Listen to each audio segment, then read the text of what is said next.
Hello, everyone, and thank you so much for joining us. This is our first time series. It's going to be a live series. A series where we're going to be talking about different topics that you send to us in the DMs or really good way to kind of get to know you and kind of make a safe space for us to talk about some different things. So welcome, welcome, welcome. It is our first episode and we titled this the comparison trap, because that's what we're going to be talking about, comparison. Um Sorry, I don't know what is going on. But that's the topic that we're going to have today, is talk about comparison. Hopefully, do I sound okay? Post in the comments and let me know, is this coming clear to you? Is it going in and out, or is it working for you guys? No, because if not, I may need to fix something, but I don't know what I need to fix. Okay.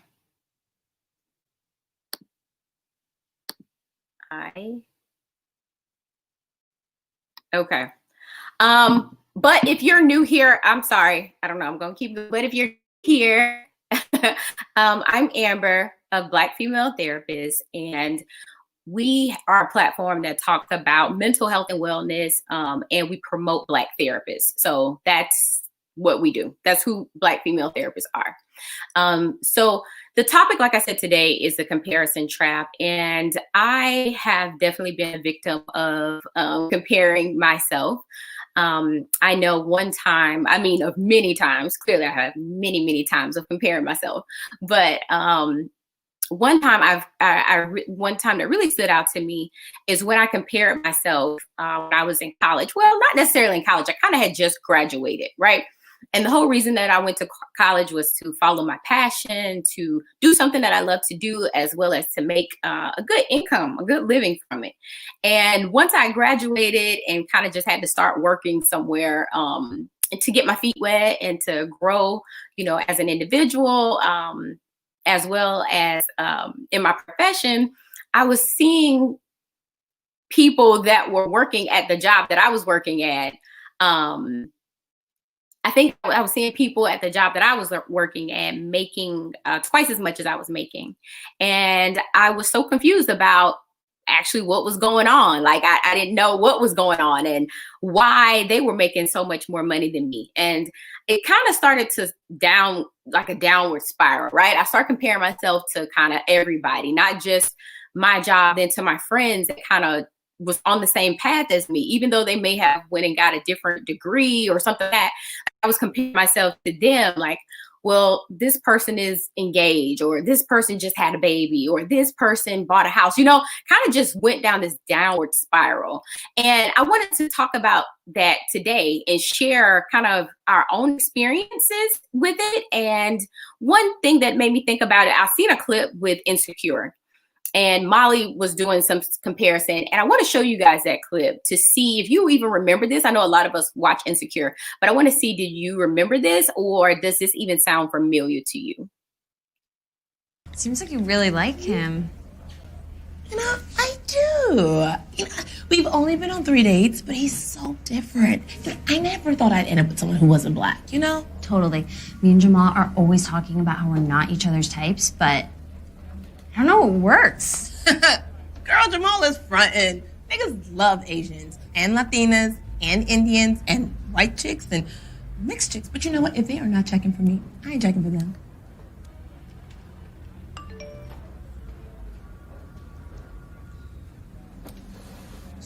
Jamal said I was his first. I walk in, and first of all, he was being shady. Like, all night, I had no idea what was going on. And I'd go into the house. Hey, guys. What'd I miss? Molly, I got engaged. She proposed last night. Wow. Oh, my God. I'm so happy for you. Congratulations. Thank you. Finish the story. Okay. Finish the story. So, Did you check out Molly's face? She was almost like, I'm happy for you, but not really, because it ain't happen for me, right?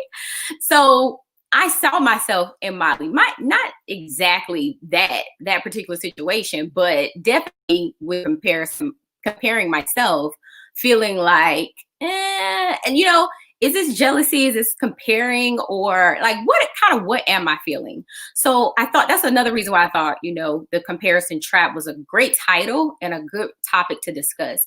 Not only because it's something that we do a lot, or you guys post a lot or ask questions a lot about, but for the month of December, we're talking all about kind of depression. The new, in a new season where it gets dark early and you have rates of people who are diagnosed with SAD, which is seasonal affective disorder, because the sun is going down a lot earlier. And so I think that, you can compare yourself and it leads to depression. If it's something that, like I was telling you, kind of that downward spiral that I was feeling, it can lead there. So I think this is a good topic for the month of December, as well as just a good topic in general. So I'm going to stop rambling, and I'm going to bring on my co-hosts that I know that you guys are going to absolutely love. That's why I selected these two ladies, because they have a wealth of knowledge to add to it. Jessica is someone that you guys probably have seen before, because both of these ladies are on the directory, by the way. So they are part of the BFT family. But Jessica is someone that you've probably seen before. She did Instagram Live with us previously, and we got great feedback from her. Like, you guys loved all the wealth of information she shared.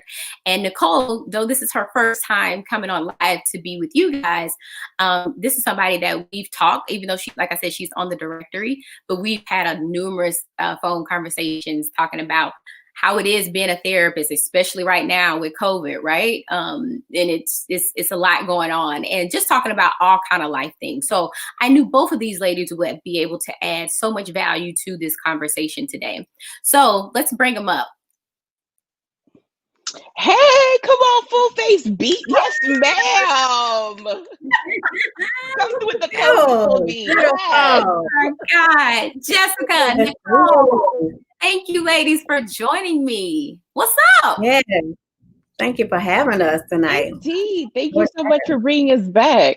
Yes, absolutely. I want us to keep doing this. But first, before we get into our girl talk, Jessica, introduce yourself. Let people know who you are and how they can find you. Okay, so my name is Jessica Jefferson. I go by the Jess Jeff. I am the superheroes therapist. I help other healers and helpers heal.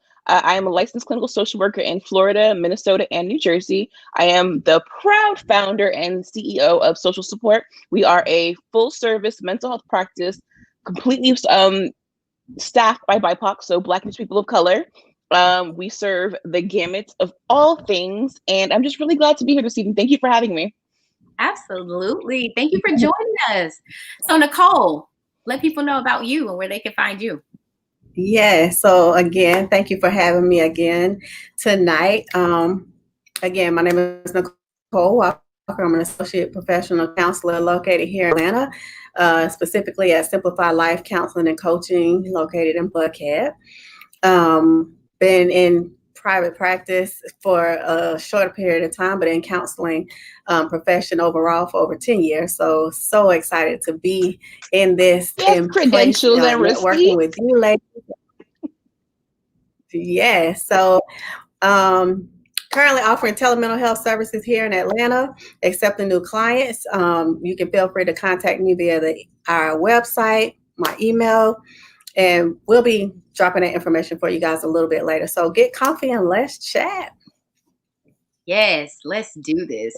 I wish we could be in person, right? But pandemic. So we're gonna sit and do this on the couch. You get that? On the couch live. We're all on the couch. Yeah, that's what we're doing. So let's get into it. I just shared with you guys about my one time of comparison of millions. I'm sure, I can't recall all of them, but has this been something you guys have both experienced? Like comparing yourself to someone else, something else, a friend, family member? Let's talk. Yeah, I think that's like only human. Like I'm a therapist that's just so used to being human, so I can do. I think it's only human. So I can talk from my personal experience, probably in this season. So I have PCOS, and was told that I couldn't have kids for like ever. So I remember like my friends like getting pregnant like haphazardly, not trying, and I was just like, oh my life, I wanted to be a mom. But go ahead, girl, I'm so happy for you.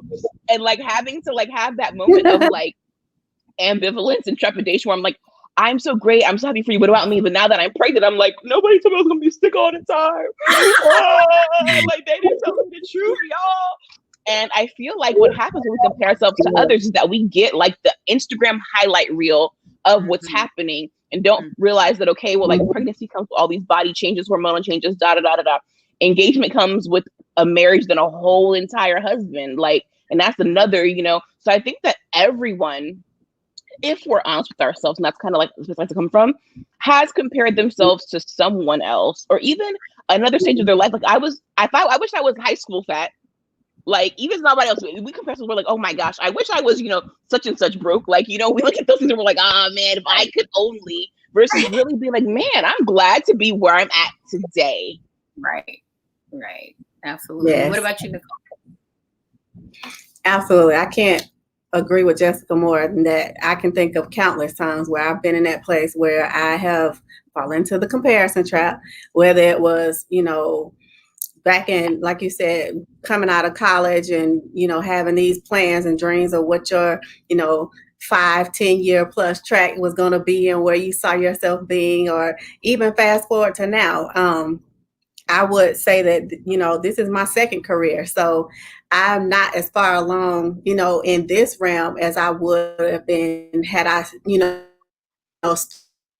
started when, you know, came out of college going into the counselor profession. But all the same, you know, again, I think, like you said, it's just a human thing, especially as women, you know, it happens. It happens.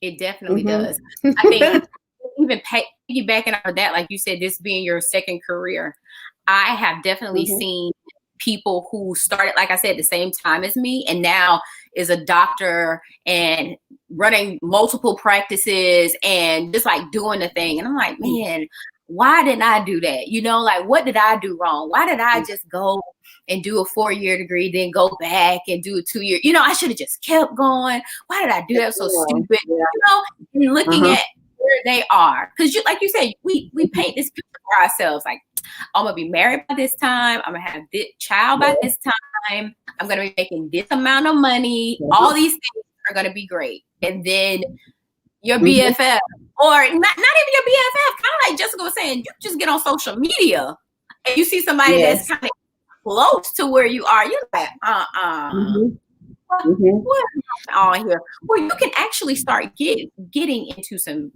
deep sadness, and it definitely, if you've had it can be a trigger for it, you know, because you're looking at external stuff, and like Jessica said, it's only a highlight reel of the good things going on now. They're not posting all the the hard times, the hardship. Exactly, they're not posting that. Right, they're only posting the good stuff, but you know, don't fact that in. We just get on social media like, man, they're living a good life, you know. Right. I know. Hey, you know, people only show you what they want to show you. You don't go home with them every day, you know. So you have to always keep that in mind too. And I always like to tell, like, myself and my clients, like, what is the foregone opportunity cost? What did you do that they missed out on for them to get where they are?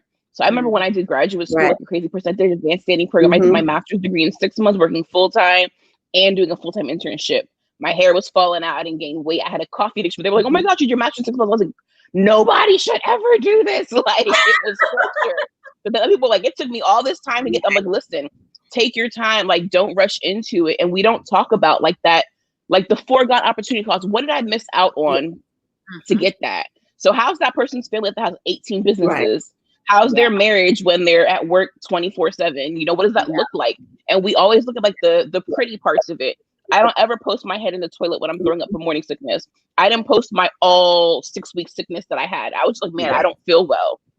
And like when we look at those things, we don't, I feel like we shortchange one another by not healing communally in that way. We cause communal trauma and say, hey, you know what? Well, I'm not like her. I'm not smart enough, pretty enough, rich enough, I'm not engaged enough. I'm not whatever enough. Yeah. And we cause this dissension amongst ourselves, particularly Black women, versus saying, hey, you know what? When I was single, I wish I would have travel by myself, done whatever, you know. And like my sister-in-law was like, hey, you haven't posted any pictures. And I was just, I've been so, she's like, you're gonna miss being pregnant at some point. I'm like, are you sure? Because I feel like I'm not gonna never miss this, not ever will I miss this, like ever. It has been rough, y'all. It has been, I say horrible. It has been an experience. I've been cussing Eve out like 3 times a day. Like, girl, of all the things you could have had on your planet, childbearing, like, why? But yes. And that's exactly, I mean, Jessica, you are hitting the nail on the head, because I say the same. Even when you're talking about, like you said, going back to, you know, even just talking about marriage, people only talk about and post the beautiful sides of the planning, the dress, the parties, you know, but very seldom do you see, okay, well, what's happening post honeymoon? You know, when the honeymoon phase is over and life starts happening. Well, you want to choke him in his sleep. Right. Exactly. So, oh my God.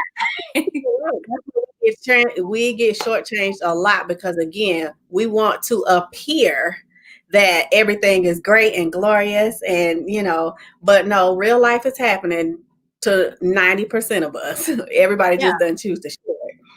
Right. And I 100% agree with y'all about that too, because marriage is a lot. Work. You know, it is work. It is work. It is work. It is work. Look, how many times I've said it? It is work. Girl, okay. Work. It is work. But I think that is important is that we can talk about too is, I mean, I feel like I can go in so many different directions with this, but one thing is to talk about marriage is, I think that comes a lot from our external sources, right?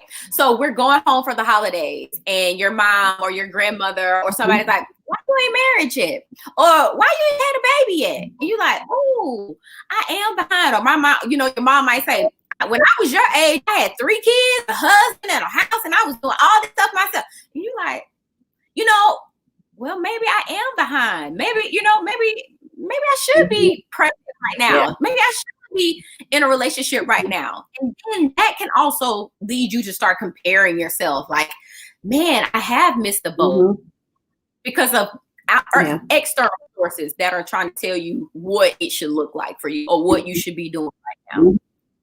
And the kicker, people that don't like their kids, hate their husband, don't want to be married, wish he was dead, asking you why you're not miserable like them. Well, sis, look at your life. I don't want that.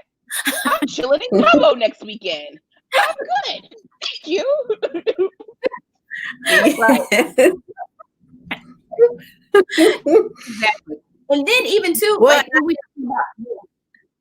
go ahead. Yeah, talking about social media too, we see like I know one girl, and full transparency. One girl that I follow on social media, I love her, right? All her makeup and stuff. I mean, this influencer thing really works because it influenced me. I'm like, oh, I gotta get those shoes. Oh, I gotta get that. But like, even looking at that, talking about that, like you may find yourself comparing yourself to her, like, okay, what can I do to not be her, but to kind of get some of the things that she gets, right? Maybe I do need to buy that makeup so that my skin looks flawless like hers. Maybe I should buy that expensive weave so that I can attract a certain type of partner. Maybe I should purchase this Birkin bag because everybody's talking about it and clearly it gets you a lot of attention. You know, like comparing yourself like that and thinking that you should do what they're doing so that you can kind of almost be them, not necessarily be them, but be in that same results. Yeah, exactly. Those same results. And that can also spiral, right? Absolutely. That can spiral a whole other thing when you're trying to afford to be like somebody else. When you compare yourself, that's a whole nother topic. And that's tiring. That's very tiring. Yeah. Very tiring. And I think even like you were saying, looking at the external sources, even when you talk about like the music industry, a lot of times, especially with our youth, they are listening to, different type genres of music, looking at the artists and thinking, oh, well, I want to grow up and I want to be like them and I want to have this. And I'm not understanding and realizing that's a persona. That's an image. They're being paid to do that. That's not their reality, but they don't know how to differentiate that, so it's not only those, but it's very so influencing our youth as well. It's in a positive, unfortunately. But why do you think that? Oh, sorry. No, I'm sorry. Go ahead. What you say? Did you guys see Mike Tyson interview Lil Boosie? And he was talking about like how he'd been betrayed by his friends, all of these things, and like how for him the persona of having to learn to be safe and not be a thug, he had to learn. He grew up like in the gutter, and he was like, people didn't want to buy my music and know about like that hardship. But there are people, I call them gated community thugs, that grow up like in the suburbs with maids and people that have like thug life across their chest. What thugging did you do to earn that tattoo other than go pay for it? And we look at those things, we glamorize them, whether it's on the one side or the other side. We're like, I want to be that way. And he had a friend with him who has talked about like how when he was down for a crime that he didn't commit, as much as take the fall, whatever. And his friend was like just nodding. That guy got shot and killed. Like that's still their real life. And Boosie got shot at his funeral, just like last week, the week before. Right. And we glamorize this thug life and 50 Cent being shot a million times and all these things. We're like, oh, I want to go through and I'm going to live that life, get rich or die trying. I prefer not to die trying. I prefer to stack my 401k, figure out some residual income, and sit at home in my conditioned home. That's what I would prefer to do. So, but other people are looking at that and they assume like the only way to do that is this way because that's what's being portrayed in front of them. Now we compare, okay, well, why didn't I have it so hard? Why weren't we on food stamps? We glamorize things that are like, why are they being glamorized? So we have like this side where we want to be rich, we want to be really broke and struggling. And we can't figure out where we want to land. And it's really interesting to watch on both sides. Particularly like millennials and young adults and Gen Z, where we're kind of like figuring out like what's the cool thing this week or this month to do. You want to just kind of like ebb and flow, which I think is interesting. That's what I thought of when you said the thing about the kids in the music industry. Well, yeah, I was going to talk about that. Like, why do we compare ourselves? And I think that was a great segue where you talked about people that may have not have had the life that they see on social media, right? And then we start comparing ourselves. And something else I wanted to say, Jessica, with you being pregnant, or something that I see on social media. My nose. Oh, I was like, oh man, I know it's so big. I'm sorry, I'm really self-conscious. Beautiful, Jessica.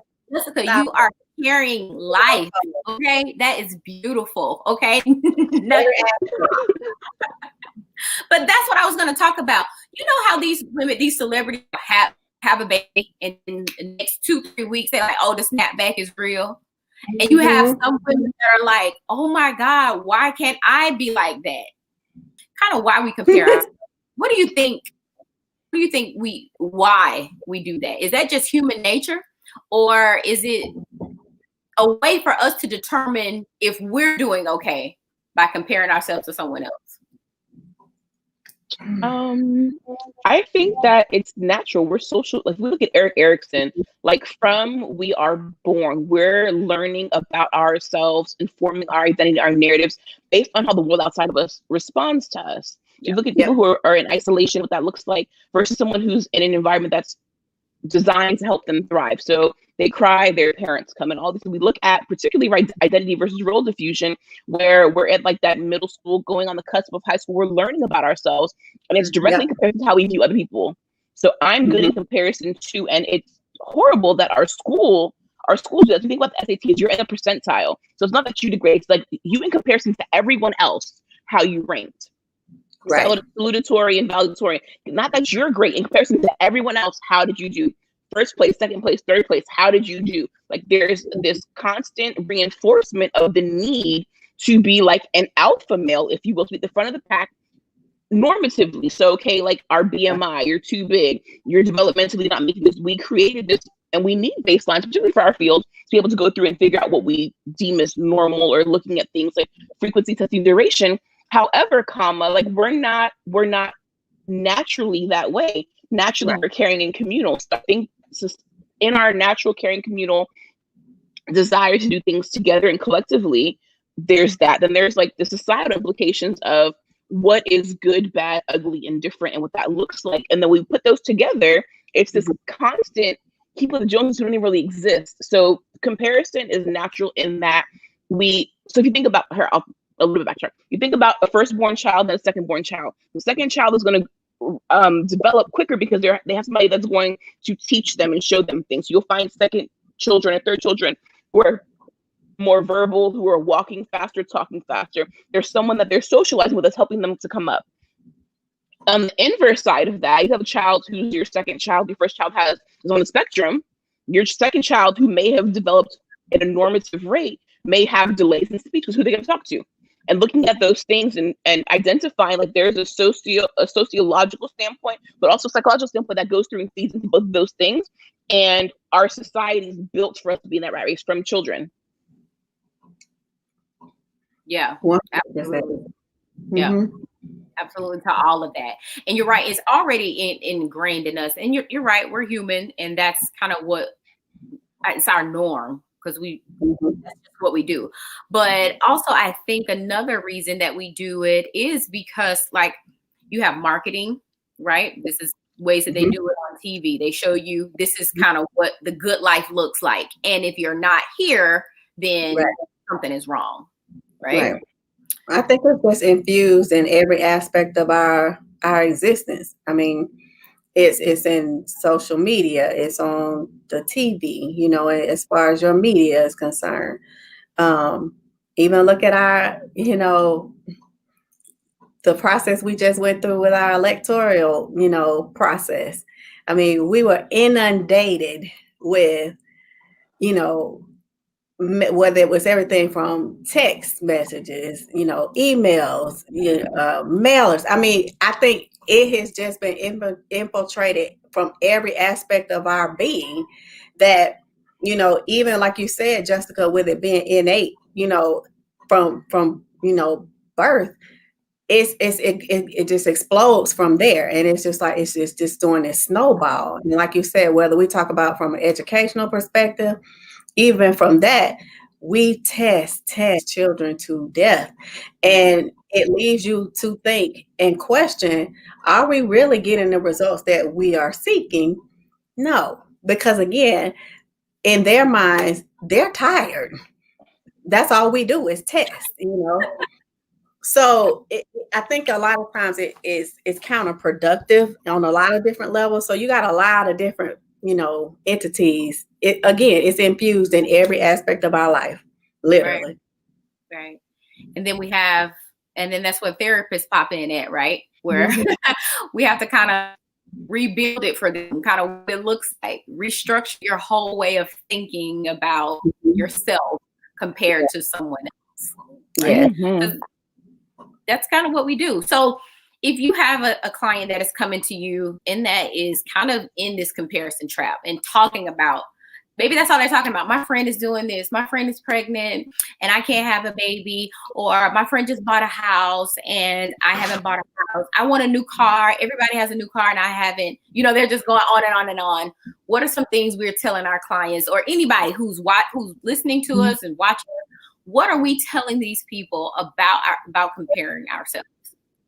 Even though that you just said this that we've learned from day one. So now we got to go backwards and rebuild that whole way of thinking, our thought patterns. What are we telling these people?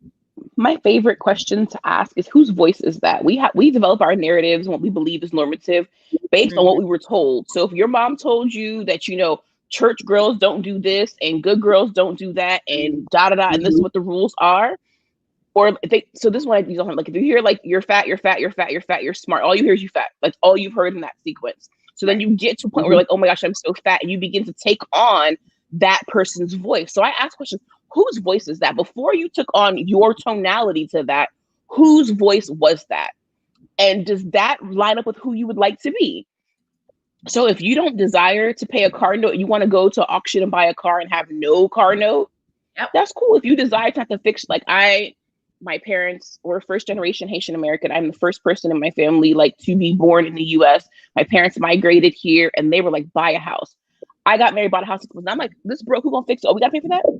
Wait, they didn't tell us when we bought houses, like, we're the landlords? We gotta figure out this electrical panel issue? Like, the car broke, I gotta take it somewhere? Like, what do you mean? Like, we don't talk about those other underlying things. And the goal was to be an entrepreneur. Right. I learned early on in entrepreneurship, what you only eat what you kill. So if I don't kill nothing, I don't eat nothing. And I like to shop and get my hair and nails done. Mm-hmm. But my highlight reel didn't tell me those things. So I think that it's just so very important to say, hey, you know what, sis? You made the stacks. You owe the government 13% of that at minimum. Oh, you pay yourself as 1099. You got to pay taxes on that again. Oh, you don't have PTO or FMLA. You are that policy. Like, we don't talk about those things. So I ask people, whose voice is that? And does that, when we reality check that or check what we believe, our narrative, the voice that happens inside of our head, our core is what we believe on ourselves. Does that line up with who I like to be? So we catch it, we check it, we change it. I catch the idea that I have to be married or I have to have kids, I have to buy a house. Well, do I like cooking and cleaning? Do I like compromise? Do I enjoy being around people 24/7? Do I like to have my space invaded? Maybe not marriage, and we have to catch it. Okay, so that's the thought that we hear that. Now we check it. Does this line up with who I am in this season? And it's a constant reevaluation because we're constantly changing. That constant reevaluation of, okay, does this still match it? If it does match it, keep it. And if not, change it. I don't have to be married to live my best life. I don't have to own my car. I can Uber everywhere and not have to pay gas or car insurance because there's also car insurance. If you live in Florida, people get in accidents every 4 seconds. Insurance goes up. Even if you're a great driver, our insurance goes up every single year. I'm like, how? We don't get no accidents and no tickets. And it goes up, but they don't tell you when you get a car, you got to buy car insurance. Mm-hmm. Yeah. So definitely, whose voice is that? It's my first question. I love that you say that. One thing that I always talk about too is, like you say, you have to kind of check it. You got to check that reality. Like, oh, she's doing better than me. Well, let's prove that. We're writing that out. Is she really, like, quote unquote, doing better than you? Let's talk about what you have going on. Look at all the things, right. Because some things it's easy for us to say, okay, my goals is to graduate college, to start my own practice, and to buy a house. So you checked all those boxes, but you're on social media following this person that you don't even know, and you say she's doing better than you. But if we take a step back, isn't this where you said you wanted to be? Isn't all these, you reached all your goals? Come on, sis. Yes, ma'am. Pull out the receipt. What are we doing? So I always have that, like you say, check that. I'm always having people check their reality. Like, no. That's just that voice in your head. If you want a name her. You know what? I think that sometimes people will do that. I will have some clients name that voice. And then come on, parts work. Yes. You name that voice. You put her down. Oh no, sis, we're not doing that. You're tripping today. Take a seat. Have some hard. Yeah.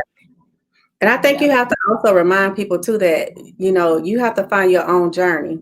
My journey might not be your journey. Yes. And vice versa. But what's for you is for you, and what's for me is for me. And sometimes we, like you said, you look to these individuals and you go down that checklist of, well, she did this. Okay, I got that. I did that. And then it doesn't quite work out your formula, but that formula wasn't meant for you, So again, I think people, have to turn the focus back to, those are great examples out there as a model. But again, it's just like, when your grandmother used to, give you the recipe to something, and then after you figure it and you got it down, then you start adding your own flavor to it to make it your own type situation. You have to kind of do that same thing in life. You have models, you have mentors, and people that you aspire to be like, but at the same time, only you can walk in your shoes. Nobody else knows your journey and your walk. So bringing it back to that and focusing on what's for me. And centering, like what is for you, it won't miss you, right? Yeah, it will at all.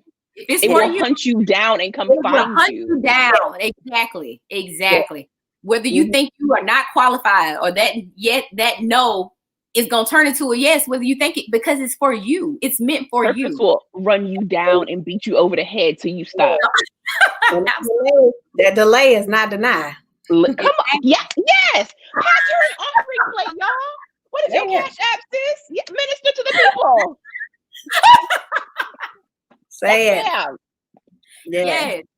It's so true. Real. It's so, as you were talking about like shoes, my best friends and I wear the same size shoe, but she walks with the heavier gait. So when I put on her shoe, it's the same size we literally bought when Payless was a thing, because they carry 11s and 12s. We got big old feet. We would buy the same shoes. I remember she came over and she left half a pair of shoes here.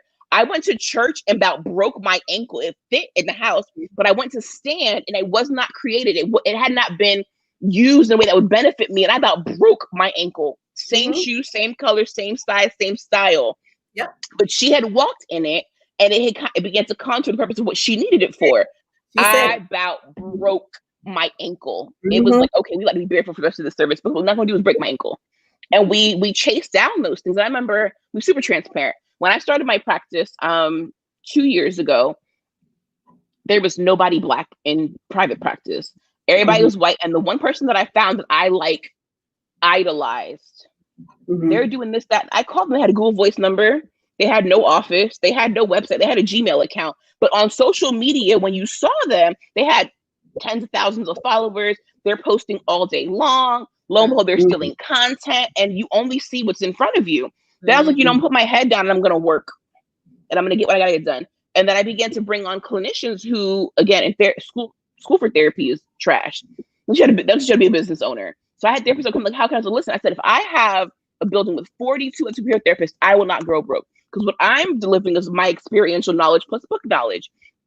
And we're not taught like those pieces, that you don't need all of the things, all of the like the glitz and the glamour and the gold. Like before the pandemic, I had 5 offices. In the middle of, I was like, I'm paying y'all a number with a comma in it for office I can't go to. Give my money back. Right. Yeah. I was on the way to like owning the building. Then I was like, wait, I'm paying this lady stacks every single month. Like, I'm working hard on this plantation. They can't go to the office because Florida is shut down. Sis, get your stuff back. Come take your stuff, give me my money. And other people are going out and now they're buying, because now properties, really, they're buying books. And for me, I was like, oh my gosh, why didn't I buy? And I was like, because that would be a bad move for Jessica. Because paying that extra money out of pocket didn't make sense for my business model. We're completely telehealth. All 11 of us are at home. And when we were doing in person, and when merchant interns had to work in the office of the supervisor, it made sense. But when there was a shift, I'm not buying nobody's building, sis. We getting tax write-off for working from home. Right. They paying my mortgage out here. Like, we have home offices now. Give me my money back. Take your office. Let me get this tax money.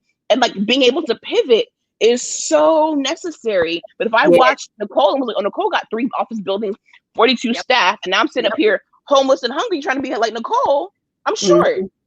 Right. Yep. Like you said, what's meant for you is meant for you. You can't worry about what else someone else is doing. I mean, you really can't. And it can, in talking about that too, like how it can lead to depression. Because like I said, this topic this month is depression and talking about it, because rates are going up, not only because it's the winter months, but again, pandemic, people are home by themselves or trapped with their husbands and their families. Even worse, they got nowhere to go to. They're trapped at home. People that they thought they loved in March. Now they got questions in October and December. Like, you still here? They're not open the schools yet? Like, My clients have been struggling. You don't have to go into the office, so like you are home too. Oh. You here? You here all day? All of us? Here? No? The struggle is real. It's real. Yeah. I mean, again, like you said, transparent, having to do that shift and that, again, I don't know about you guys, but I had to quickly learn how to be, a professional doing my, job during the day, but as well as pivoting and being, support for my children who are doing school at home digitally. So, like I said, Jessica, it's a lot. And again, you look to other people who it looks like they got it on in the bag. They just, oh, it's going great. And you're just like, oh my God, well, what am I doing wrong? you know. So yeah, it's called life. It's real life. Real things happening and going on. For So sure. what are we telling people who could possibly be starting to feel depressed from comparing themselves? Talk to a therapist, like your friends, your mammy, your pastor, not against any of them. Talk to somebody who's going to sit with you and help you look at yourself. Because anyone that has a close connection to you is seeing you from their vantage point. As a therapist, I don't care if you like me. I sleep good every night. Well, minus the pregnancy, I sleep good every night. My job is to help you navigate your own healing. So if you're stuck somewhere, my job say, hey, look, this is what this looks like. This is what's showing up here. I'm reflecting back to you what's going on in the long and short of it. Everything you need to that you need to heal, you already have. It's a matter of finding out within yourself. If you feel like I don't want to get out of bed, I don't want to shower, I don't want to wash my hair, brushes, whatever, and it may just feel like, oh well, I've been home for whatever. Start like doing those things, and if you can't get out, phone a friend, like call, like, hey, I need a therapist. blackfemaletherapist.com. There's a ton of us, just qualified and cute, ready to help y'all out. Like, call somebody and ask for help. Say it. Come on. Absolutely. And then you're right. Everybody, there's that. And again, trying to dispel the image or this notion that, we don't do therapy or we don't need therapy. No, it's okay. And we're here to support you. Yeah. And, sometimes you can't turn to family. Sometimes you can't turn to a friend for again, that whole comparison. Well, what's wrong with me? Well, they seem to be fine. Yep. There's help out here. That's what we're here for. Yeah. Reach out. Don't suffer in silence. You're also comparing yourself to people that may not even have told you what they're doing, right? You're looking at, let's say, you're looking at your friend and you're like, oh, she got it all together. You don't know she sees her therapist once a week. How about that? Because she don't tell you that. Yeah. I see my therapist. We meet faithfully. Yes. I agree. Therapist. Definitely. So you never know. So we did have a question that we brought in from the audience that I thought would be great for us to kind of discuss too, because we get a lot of these questions. Some questions come through the email. I'm like, whoa. We get some random in the DM because they're like, oh, Black female therapist, I think that you're my therapist on Instagram. And here's my question. And I'm like, yeah, no, we're here to support you, but you need to go in and talk to somebody on that one. So we get to a lot on Ask a Therapist Thursday, where we get those questions about comparison or what should I do here, there, blah blah blah. So we had one of our audience members send us a video in, and I wanted us to hear her question and then kind of talk about it. Perfect.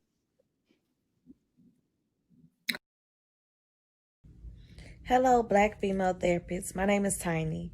My question is, how can I stop comparing the old me to the new me so I can walk in my full potential and be the best me that I can be?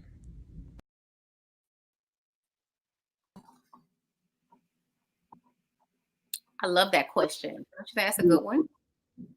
Yeah, it was good. Yeah. I know we talk a lot about that on Black female therapists a lot of times about letting go, having to release who you used to be and thinking that, because some people will try to bring that back up to you, who you used to be and how you changed, how that's a negative. Oh, girl, you didn't change. You different. Well, I should be, because I'm growing and I'm changing. So I actually like the new me because I'm transitioning to somebody better. Hopefully we're transitioning to better. Hopefully it's not going to the left, but hopefully we making that transition. But I like that question. What do y'all think about that question? I think that we don't ever lose parts of ourselves. So like when you're comparing yourself to the part of yourself, that part of you is on your journey. Like you don't just drop pieces of you off. Like, you know what? I don't really like you. I'd be dropping off. If I could drop things off, I'd be dropping off some weight. Like here's a little extra side roll. You can just stay right here. And we have like this grandiose idea that like parts of us get to escape and leave. Like the experiences are ours. So if there's a part of you that you find that is beneficial and helpful, you can invite that part to the forefront. So, hey, maybe I was really confident as a teenager. As an adult, I'm less confident. Okay, that part of you is not just like absconded. They didn't go AMA. They didn't leave. What worked for you in that part was a part that was able to have the forefront. What changed? What do you need to evaluate, reevaluate, or assess and say, hey, you know what? Can I bring that forward? Or what do you believe is no longer possible? Because if we don't believe things are possible, we won't go back to that portion or that part of ourselves that says that particular thing was possible. Like, you know, when you're young, you believe you can do anything. I'm going to be a billionaire when I grow up, and I'm going to be retired by 32. And here I am, 35, having to go to work. Like, what's going on? Like, but at 12, I was like, I'm going to rule the world. And I believed it. So, like, going back to what you believe is possible. So if you don't believe like being skinny or whatever the thing that you're aspiring that you used to be to do is possible, okay, well, what else do I believe is possible from this point? Maybe if I was as ratchet or as outspoken as I was, I could hold a good job. So I'm not a C-suite employee and I'm in with the big dogs. So I can't show up late when I feel like it. I can't cut up and roll my eyes and be like, yes, girl, in our corporate meetings. But if I was secretary, they would tell me nothing. Like, you're the secretary. I'm not bothered by you. So sometimes we have to go through and transform or evolve parts of ourselves to go through what we wanted. So maybe you had to compromise part of what made sense for you in another season to get what you need in this. But that doesn't mean to leave it alone.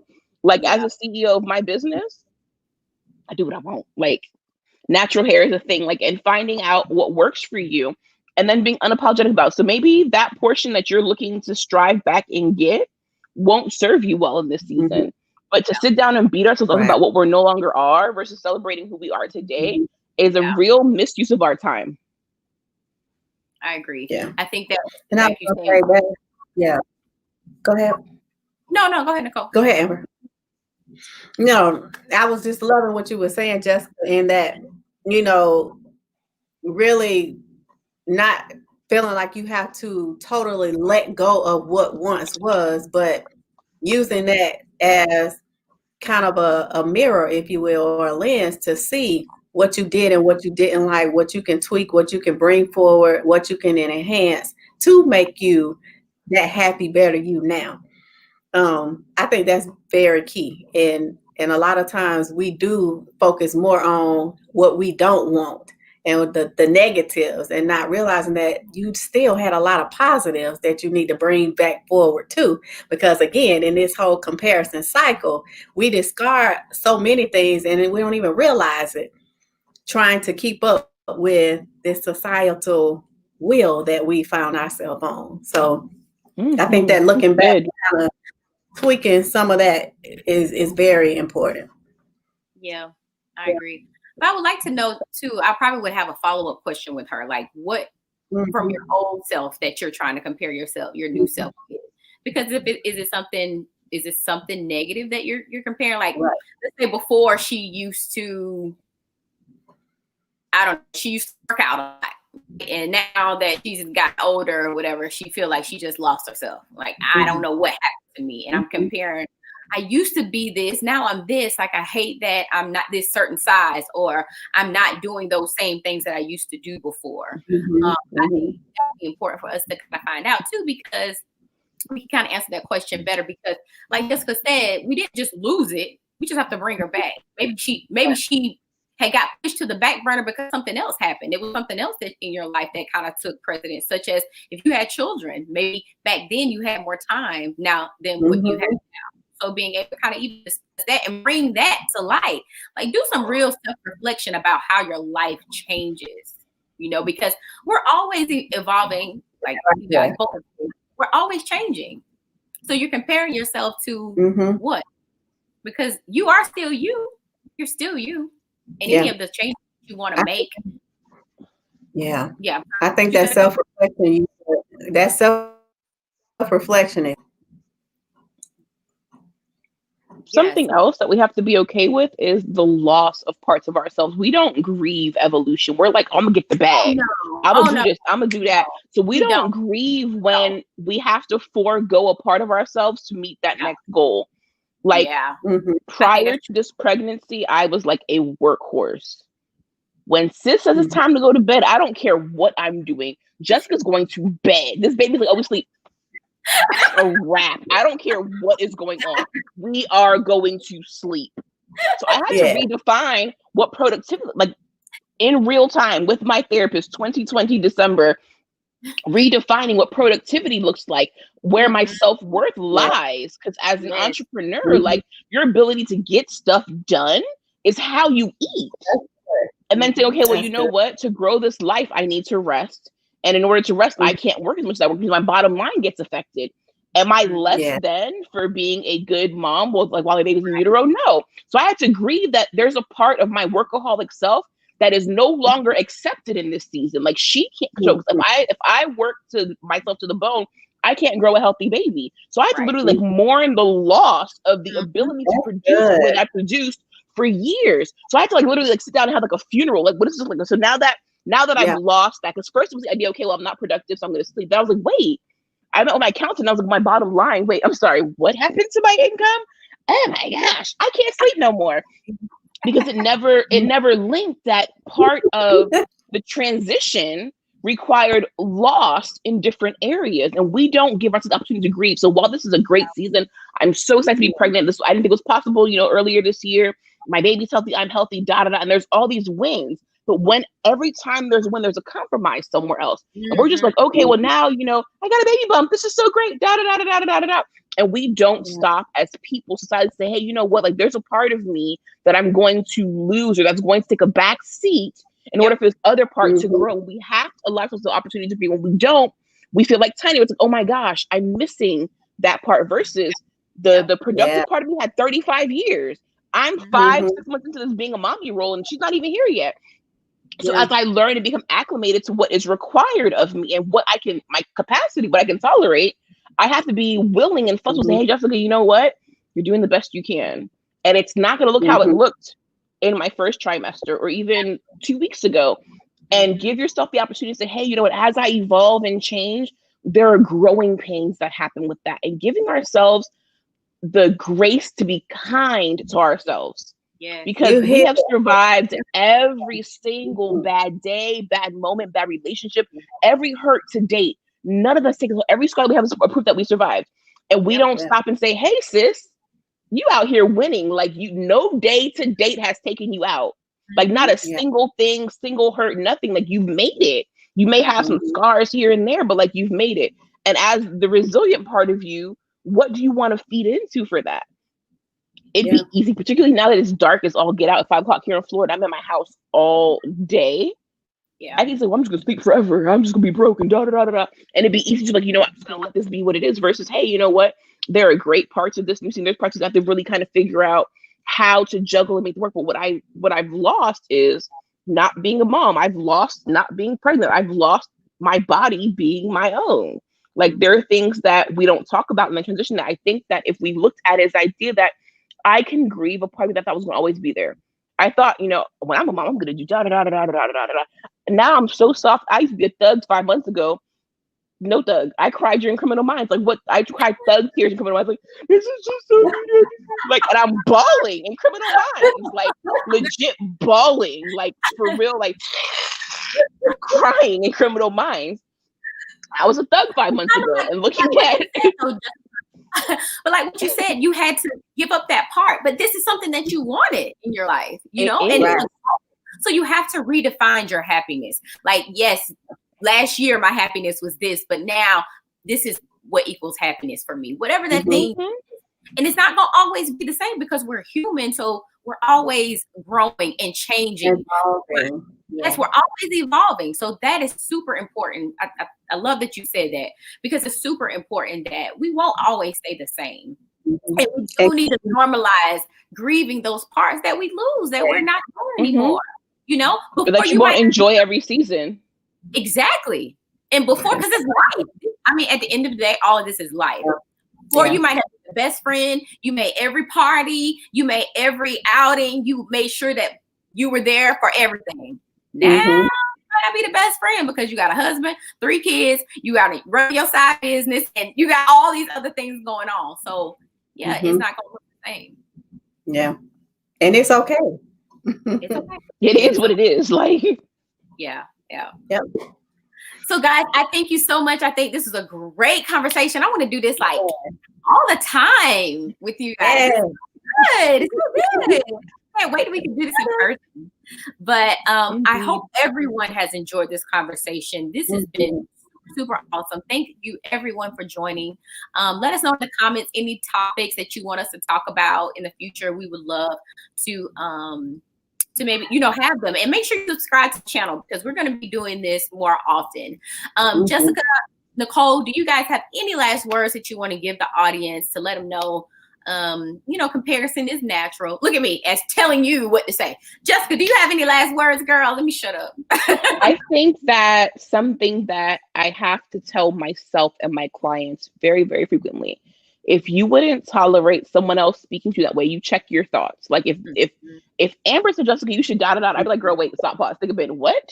So I can't allow my thoughts to berate me. Like, don't allow your thoughts to rent space in your head that you wouldn't let anybody else have.